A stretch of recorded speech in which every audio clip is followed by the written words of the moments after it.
Boa noite a todos. Uma alegria mais uma vez estar aqui em Botucatu, no Sevel, Casa Espírita Vida e Luz. Hoje, dia 12 de agosto de 2024. Hoje nós estamos trazendo um tema para elevar o nosso astral, para a gente sair daqui um pouco mais animado, né? No meio de tanta dificuldade que temos passado nos últimos anos. E o tema que nós estamos trazendo hoje é Depois da Tempestade. Depois da tempestade.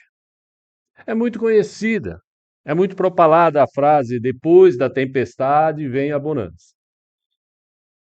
Acredito que não tenha quem nunca tenha ouvido essa frase. Tempestade é sinônimo de agitação, ebulição, efervescência, burburinho, frenesi e também destruição. Enquanto que bonança significa calmaria, sossego, tranquilidade e paz.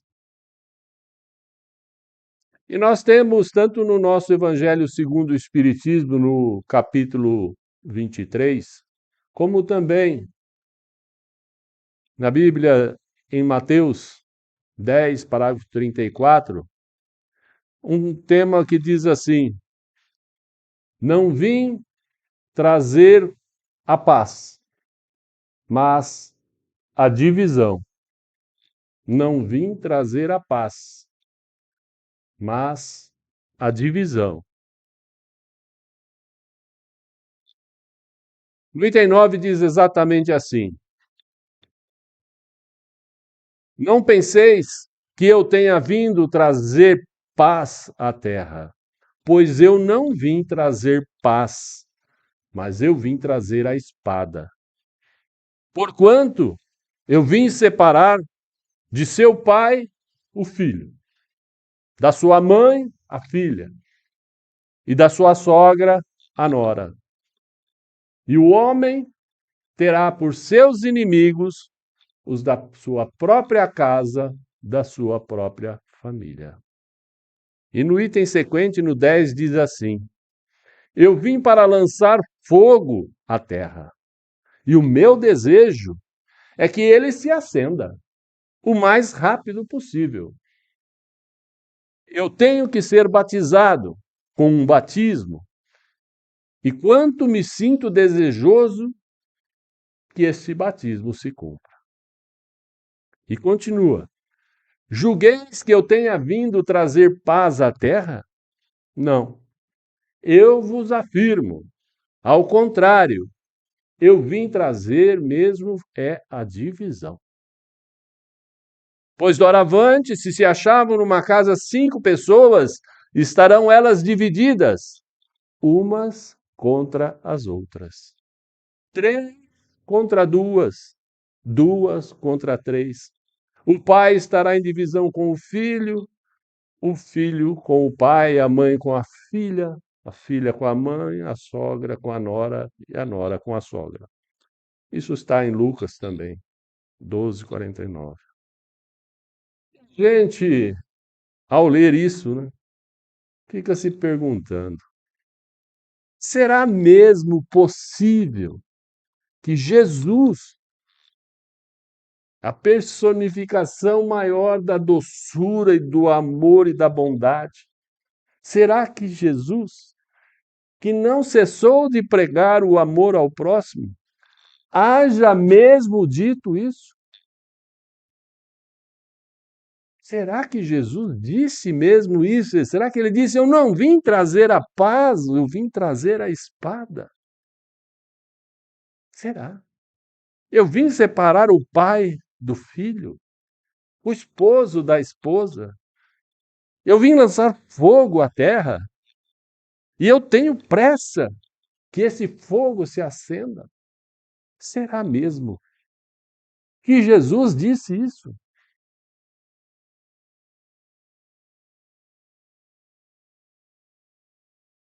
E nós, ao lermos isso, ficamos questionando. Não estarão essas palavras em contradição flagrante com os ensinamentos de Jesus? Não haverá blasfêmia em lhe atribuírem a linguagem equivalente a um conquistador sanguinário, devastador? Será? Pois é, gente. Não há blasfêmia nisso, nem contradição nessas palavras, pois foi mesmo Jesus quem as pronunciou. E elas dão testemunho da alta sabedoria de Jesus e da visão que ele tinha do futuro. Seu autoconhecimento e sua previsão de futuro. Apenas a fala, como está escrita nas Bíblias, tudo, é um pouco equivocada. A forma não lhe exprime com exatidão o pensamento, o que deu lugar a que se enganassem relativamente ao verdadeiro sentido delas.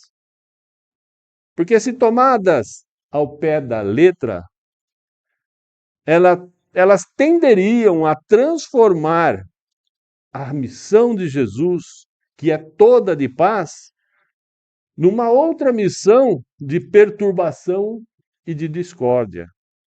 Consequência absurda que o bom senso repele em se tratando de Jesus. Acontece, gente, que toda ideia nova, como, por exemplo, o cristianismo, forçosamente encontra oposição quando é implantada. Então, nenhuma ideia nova, a gente consegue implantar ela sem que haja luta. Ora, nesses casos, a resistência é sempre proporcional à importância dessa ideia, aos resultados que são previstos que essa ideia vão trazer. Então, quanto maior é essa ideia, quanto mais forte é essa ideia, tanto mais numerosos são os seus adversários e os interesses que ela fere. Então, se uma ideia for notoriamente falsa, aqueles que são adversários dela, né, se a julgam isenta de consequência porque ela é falsa, se alarma, deixam essa ideia passar, né, certos de que um dia ela vai sumir. Mas se, porém, a ideia é verdadeira, como é o cristianismo, se ela se assenta numa base sólida, se ele prevê um futuro longínquo, um secreto pressentimento adverte os seus antagonistas, os seus adversários, os seus contrários, de que ela constitui um perigo para eles e para a ordem das coisas em cuja manutenção eles se empenham em manter. Então, os adversários atiram-se todos contra ela e contra os seus adeptos. Assim, pois, à medida da importância dos seus resultados, de uma nova ideia que se encontra na emoção que o seu aparecimento causa, na violência da oposição que provoca, bem como no grau e na persistência da ira dos seus adversários. Então, gente, por que Jesus disse tudo aquilo? Porque ele sabia das consequências que iriam acontecer com o advento do cristianismo. Jesus vinha proclamar uma doutrina que solaparia pela base os abusos de que viviam os fariseus, os abusos de que viviam os escribas e também os sacerdotes dos templos. Então, os adversários de Jesus imolaram-no, certo de que, matando o homem, matando Jesus, eles matariam também a ideia do cristianismo. Essa ideia do cristianismo, porém, sobreviveu, porque é uma ideia verdadeira. Não só sobreviveu, como engrandeceu-se, porque ela correspondia aos desígnios de Deus. E nascida num pequeno e obscuro burgo lá na Judéia, ela foi, o cristianismo, essa ideia, foi plantar o seu estandarte, ou seja, a sua bandeira lá em Roma, capital do mundo. Capital do mundo pagão. Então ela foi lá enfrentar os seus mais encarniçados, os seus mais enraivecidos inimigos, que eram os pagãos. Daqueles que mais se empenhavam em combater a ideia, o cristianismo, porque ele subvertia crenças seculares que os paganistas se apegavam. E eles tinham essas crenças seculares muito mais por interesse do que por religiosidade mesmo, por convicção. Então, lutas das mais terríveis esperavam aí pelos seus apóstolos, os apóstolos do cristianismo. Foram inumeráveis as vítimas. E a ideia do cristianismo, no entanto, avolumou-se sempre e triunfou, porque, como verdade, sobrelevava as que a precederam. Voltando agora, então, para os dias atuais. As situações que permeiam a nossa vida cotidiana, ela está bordada de questionamentos. Ela está repleta de controvérsias que trazem debates acalorados sobre os temas mais diversos, sobre as teorias, sobre as doutrinas políticas, sobre as questões religiosas e sobre também os desentendimentos familiares.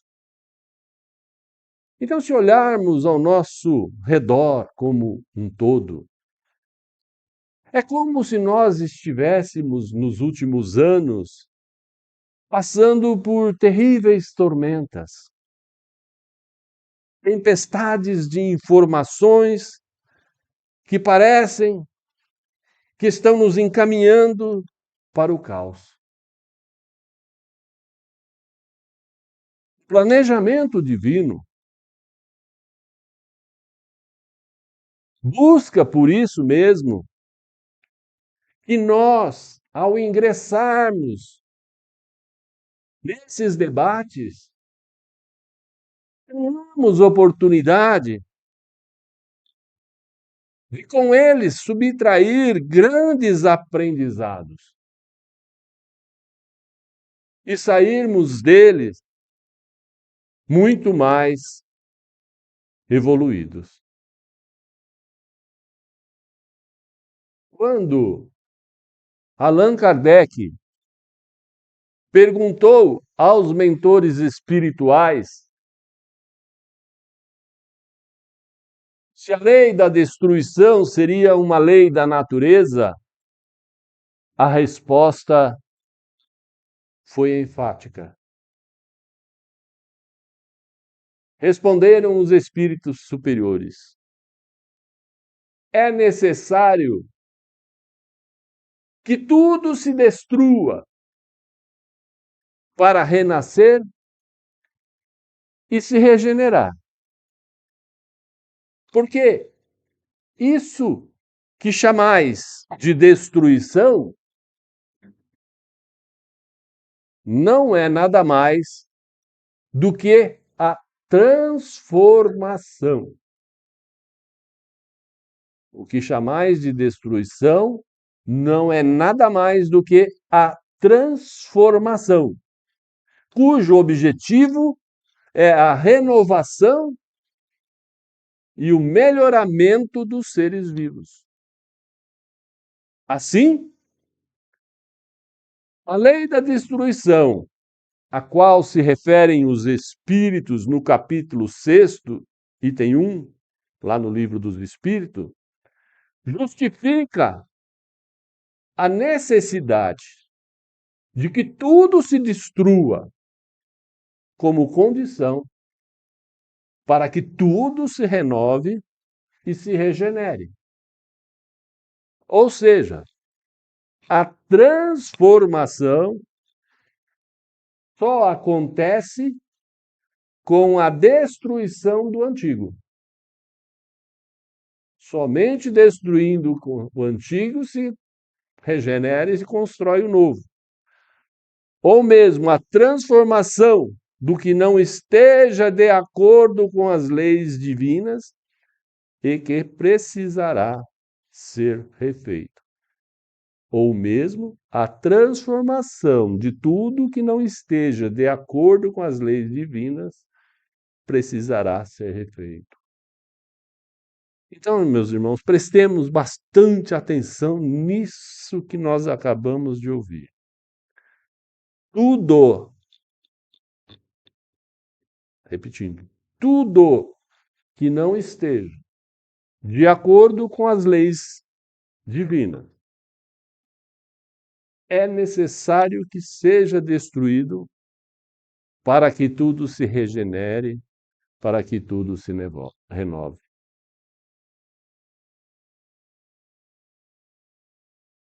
Tudo que não está dentro da lei divina precisa ser destruído para se regenerar e se renovar.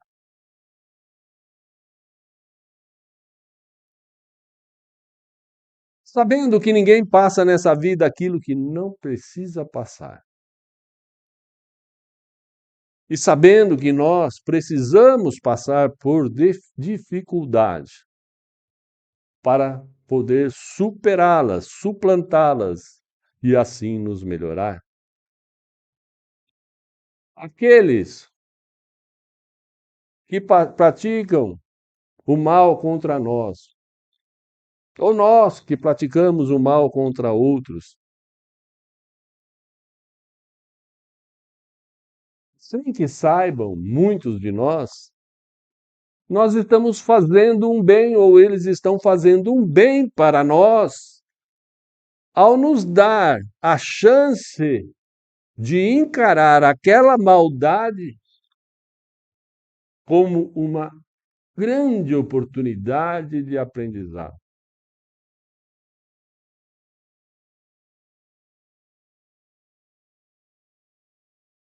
E a gente entende o mal como mal. E o mal que nos fazem é uma grande oportunidade que nós temos de aprendizado. Mas e não se engane aqueles que praticam o mal. E mesmo sabendo que estão fazendo um bem, que é o que nós estamos falando agora, que ao fazer o mal está ajudando aquele que recebeu o mal a se melhorar, a perdoar, mesmo sabendo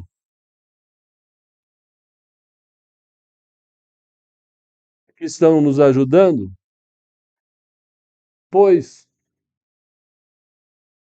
por isso não receberão nenhuma recompensa ao estar nos fazendo o mal, mesmo estando nos ajudando, sabendo ou não que estão nos ajudando.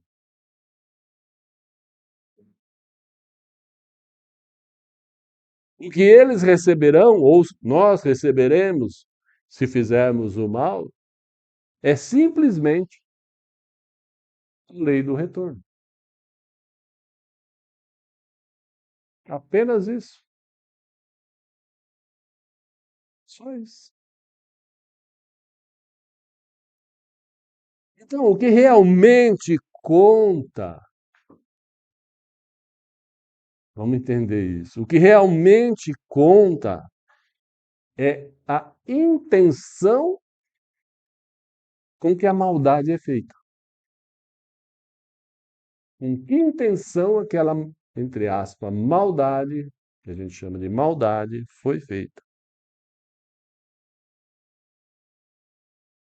Foi por isso que Jesus disse, isso está em Mateus 18, parágrafo 7.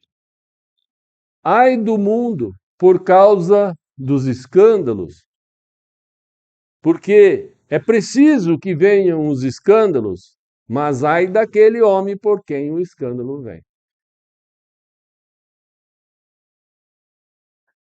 Então ele fala aquela frase até estranha também, que muita gente interpreta de uma forma esquisita, né?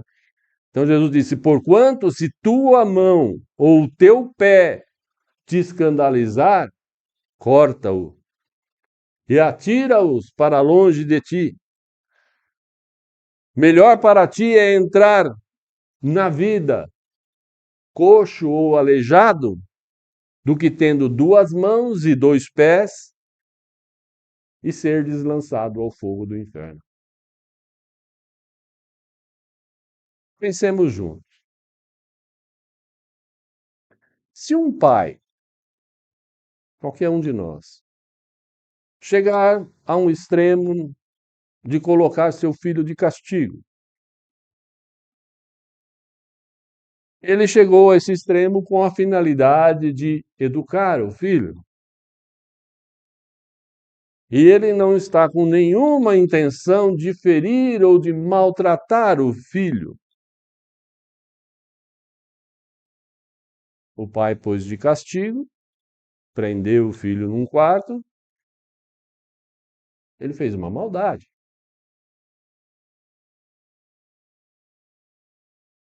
Mas nós não podemos considerar isso uma maldade, porque a intenção não é de maldade. E sim é um corretivo para o bem do filho. Então nem toda maldade é mal.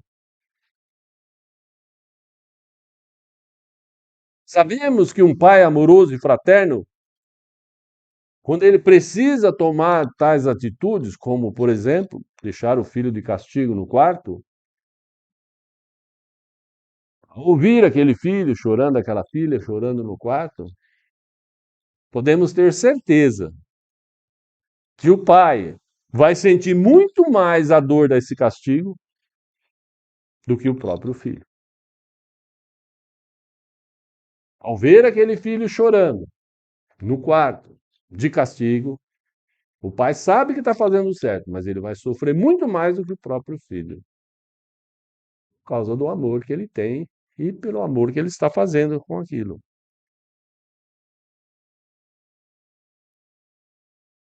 Todos nós, muitas vezes, somos submetidos por sentimentos de antipatia, de aversão, de inimizade, sejam eles com conhecidos, conterrâneos ou até estranhos, ou então com colegas de trabalho, ou amigos de uma doutrina religiosa, e também, principalmente, temos antipatias com os da nossa própria família. Na maioria das vezes, isso acontece,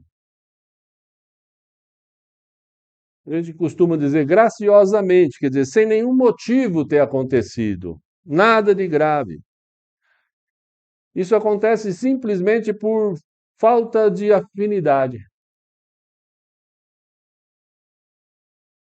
Então, gente, nós precisamos estar sempre atento a isso e procurar corrigir esses pré-julgamentos que temos de pessoas que não temos afinidade, antes que essa falta de afinidade comece a trazer motivos para que a gente acabe se tornando adversário dessas pessoas.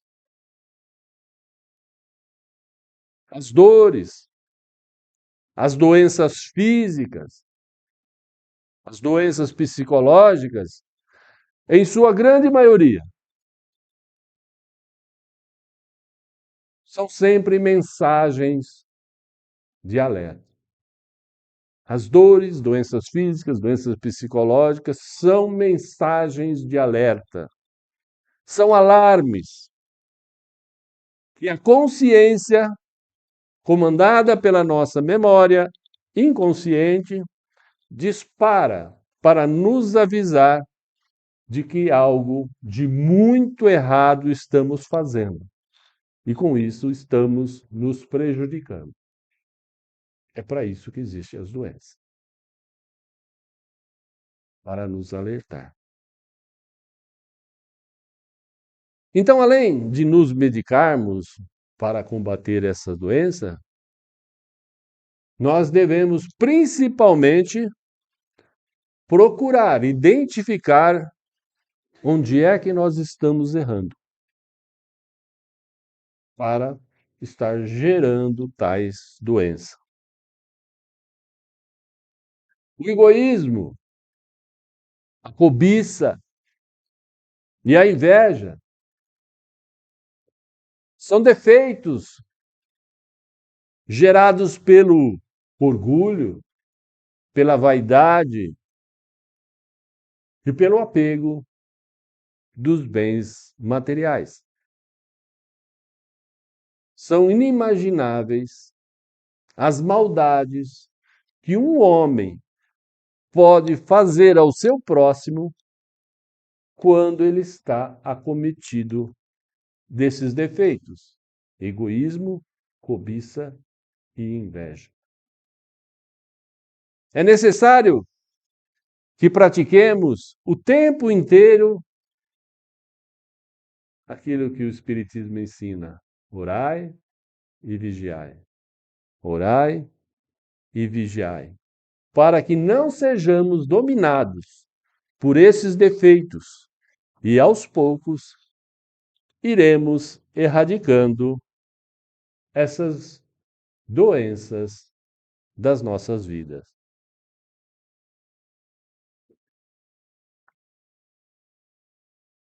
Em Mateus 18, no parágrafo 3, Jesus disse assim: em verdade vos digo que se não vos converterdes, se não vos fizerdes como crianças, de modo algum entrareis no reino do céu. Portanto, aquele que se tornar humilde como uma criança, este será o maior no reino dos céus. E qualquer um que receber em meu nome um menino, tal como este, é o mesmo que estivesse recebendo a mim. Então Jesus exemplificou bem como é que devem ser aqueles que terão uma morada na casa do Pai. É bem claro. Como é que temos que ser aqueles de nós que vamos ter um lugar na casa do Pai? Ele deixou muito bem evidenciado nessa frase anterior que são os simples e os humildes de alma e puros de coração, semelhantes às crianças. Não pela idade, mas pelo comportamento.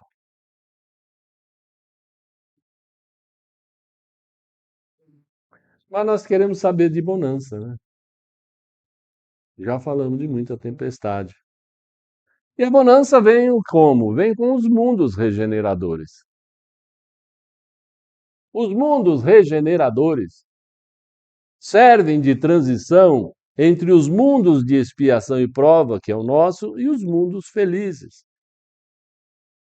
A alma sofredora e penitente, que nos mundos primitivos e também nos mundos de expiações e provas, passou por centenas, milhares de reencarnações, todas elas repletas de dores e de sofrimentos e de doenças e de ódio, de raiva, de inveja. Encontra, ao adentrar esses mundos de regeneração, a calma, o repouso. E assim tem a grandiosa oportunidade de se depurar, de se melhorar.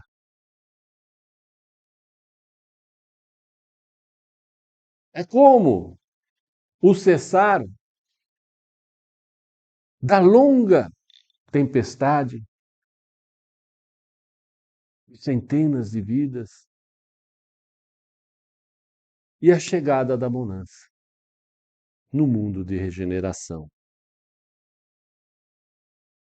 Não podemos imaginar que seria como se nós estivéssemos chegando no paraíso. Porque em tais mundos de regeneração, o homem ainda se acha sujeito às leis que regem a matéria, o corpo. A alma experimenta ainda as sensações e os desejos que ainda sentimos hoje. A fome, o frio, a sede, a inveja. Nesse novo mundo, mundo regenerador, a alma já estará se libertando dessas paixões desordenadas de que somos escravos. Já estará começando a se isentar do orgulho que impõe silêncio ao coração. Já estará se apartando da inveja que tortura a alma, ou então abolindo o ódio, que sufoca o espírito e o corrompe.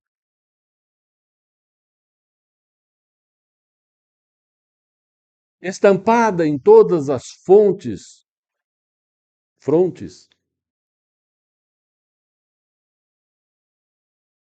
dos habitantes do mundo de regeneração, claramente se consegue distinguir a palavra amor. Porque perfeita equidade ou igualdade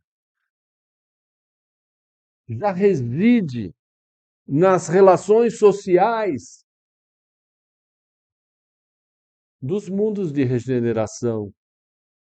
Lá todos reconhecem Deus e tentam caminhar na direção dele, buscando cumprir as leis divinas. O homem, que nada mais é do que um espírito vestindo um vaso carnal, também lá, nos regeneradores, ainda usa um vaso de carne. E por isso, continua sujeito às vicissitudes, imperfeições das quais se libertará somente quando se sentir completamente desprendido de bens materiais, das coisas materiais. Quase todos nós já assistimos aquele filme maravilhoso, O Nosso Lar. Lá nós vimos espíritos trabalhadores manipulando fluidos que nada mais são do que energias. E eles, no nosso lar, manipulavam ou manipulam os fluidos para obter, assim, os alimentos, os remédios, as vestimentas, as moradias, as cidades, as estradas, os veículos e tudo mais. chegará um momento na Terra, é óbvio que já na fase, no estágio do mundo de regeneração, um certo ponto avançado, onde o homem encarnado ou a alma irá também vibrar e manipular as energias do bem. E assim ele conseguirá produzir aquilo que ele precisa para a sua sustentação física e também a sobrevivência do seu corpo. Nesse sentido, é necessário que o homem do mundo regenerador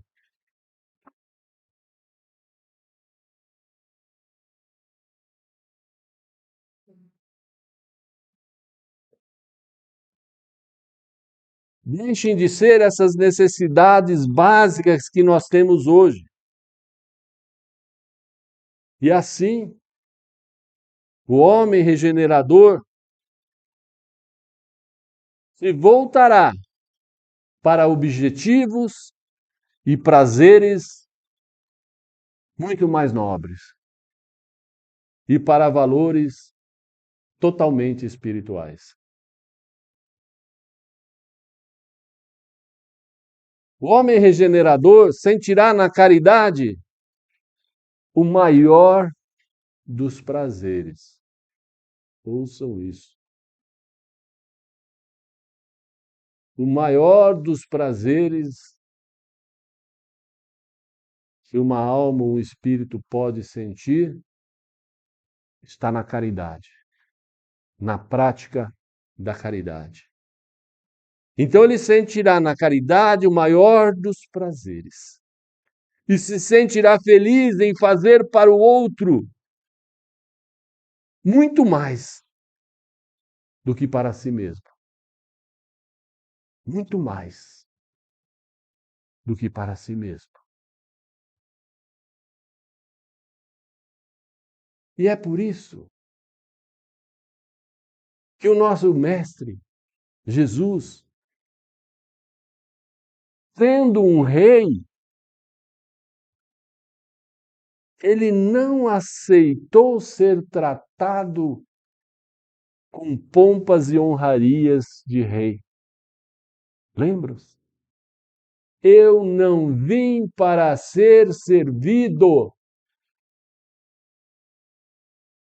Eu vim para servir. Eu não vim para ser servido. Eu vim para servir.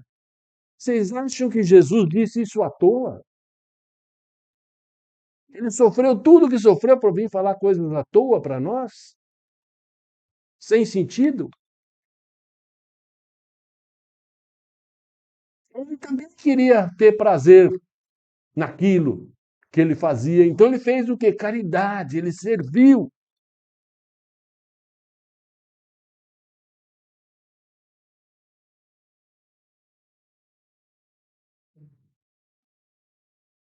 Nós temos que incorporar para a nossa vida essas frases de efeito que Jesus nos deixou. Não é só ouvir e achar que não tem sentido. Tudo que ele falou tem sentido. Jesus é o mestre dos mestres. Até o olhar dele nos ensina. Ele dirá as palavras, as frases.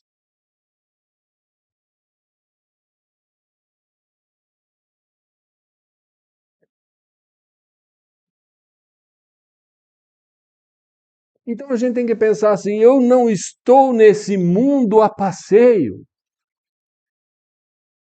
Todos nós temos que pensar assim: eu não estou nesse mundo a passeio. Eu não estou aqui fazendo turismo. Eu estou aqui a trabalho. Eu não vim aqui para ser paparicado, para ser elogiado. Não. Nós viemos ao mundo a trabalho para aprender, para nos melhorar.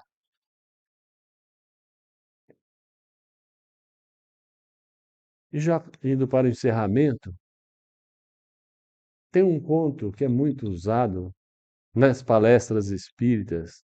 Só que esse conto é tão apropriado ao assunto de hoje que eu tenho que repeti-lo, porque ele exemplifica como temos que agir e como serão os períodos de bonança. Dizem que um espírita, vamos pôr os espíritas no jogo, hein? Não vamos pôr. Dizem que um espírita desencarnou. E ao caminhar pelo mundo espiritual, na senda, se deparou diante de uma bifurcação. E nessa bifurcação tinha São Pedro. E São Pedro lhe disse: conheça primeiro o caminho da esquerda. Ele caminhou pela esquerda até que chegou num grande barracão, adentrou, era um salão imenso. E neste salão existia um caldeirão, quase que do tamanho do salão. E esse caldeirão era tão grande que, além dele, só existia uma paredinha, uma muretinha, um contorno em volta deste caldeirão. E a parede. Então, essa muretinha em volta do caldeirão era a área de circulação das pessoas. E no caldeirão, aquilo estava efervescendo um alimento maravilhoso, cheiroso. Feijoada, hein? Coisa de primeira.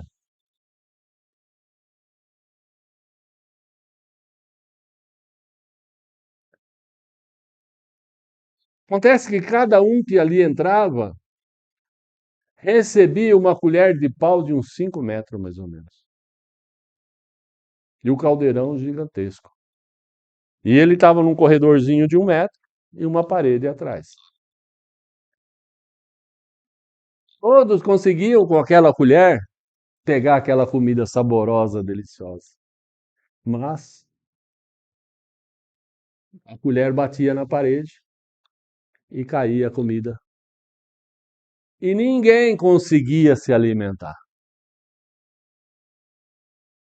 E todos choravam copiosamente, famintos. Estavam todos raquíticos, doentes e chorando copiosamente. O espírita desencarnado virou as costas, saiu dali correndo e voltou lá para a bifurcação. Não quis nem conversa com São Pedro, correu e foi para a rua da direita. Andou, andou, andou. A hora que ele chegou, encontrou um outro salão igualzinho o da esquerda. Parecia que estava no mesmo lugar. A hora que ele entrou, um outro caldeirão igualzinho, aquele gigantesco. Uma muretinha em volta, e aquele monte de colher de pau de 5 metros. E aquela comida fervendo. Ah, ele virou as costas, falou, também não vou ficar aqui. E voltou correndo lá para a bifurcação quando encontrou São Pedro. Aí São Pedro falou, calma, calma, filho, calma. Espere ao menos iniciar o jantar do lado da direita. Aí ele voltou lá. Dali a pouco aquilo estava repleto de gente, cada um com uma colher de 5 metros na mão. E o jantar começou a ser servido. Aí ele viu que cada um pegava a comida e servia na boca do outro. O outro pegava a comida e servia na boca do outro. E assim aquela comida maravilhosa foi servida para todos, e todos saíram dali satisfeitos, felizes, por ter se abastecido do jantar dos deuses.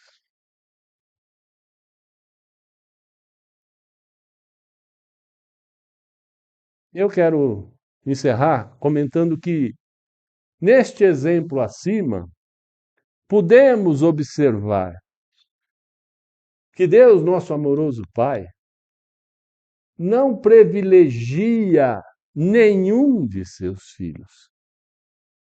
Deus não faz diferença e nem distinção com nenhum de nós. Ele sempre nos dá tudo de forma igual e imparcial. Vocês viram os dois exemplos? Tanto no caminho da esquerda como da direita tinha um salão com comida à vontade e com colher para comer. Então, o que faz com que a gente sofra não é porque Deus faz distinção com a gente. O que faz com que a gente sofra é o que nós fazemos com o que Deus dá para nós. O que nos traz sofrimento é o que nós fazemos com aquilo que Deus dá para nós.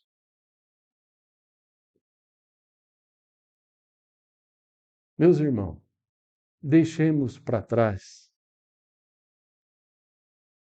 Já vai tarde. Um mundo de expiação e provas.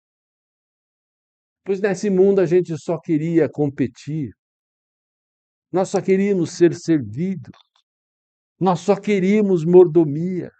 Nós só queríamos ser considerados os melhores, ser tratados diferenciadamente. Deixemos esse mundo para trás.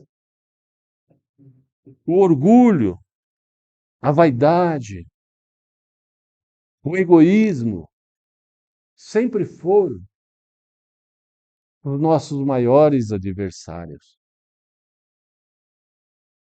Não esperemos que os outros mudem primeiro que nós. Não importa se os outros estão ou não querendo se melhorar. O importante é que todos nós ganhemos consciência de que Jesus preparou sim um mundo melhor para nós. Ele falou: eu vou antes e vou preparar o mundo para vocês. Vou preparar a casa de meu Pai. Jesus foi preparar para nós o mundo de bonança. Passemos de hora adiante a viver o mundo de regeneração, servindo, cooperando com o outro, vivendo em estado de plena caridade. Depois das tempestades, das dores e das centenas de vidas de sofrimento, seja bem-vinda a bonança, que nos premiará de hora adiante toda a prática de virtudes da nova terra. Toda a honra, toda a glória ao nosso Pai Criador. E também a Jesus, seu Filho, por tudo que fizeram para todos nós, para que pudéssemos chegar até este apoteótico momento da humanidade. Que Deus, nosso Pai, Jesus, nosso irmão, abençoe a todos nós. Muito obrigado por me ouvirem.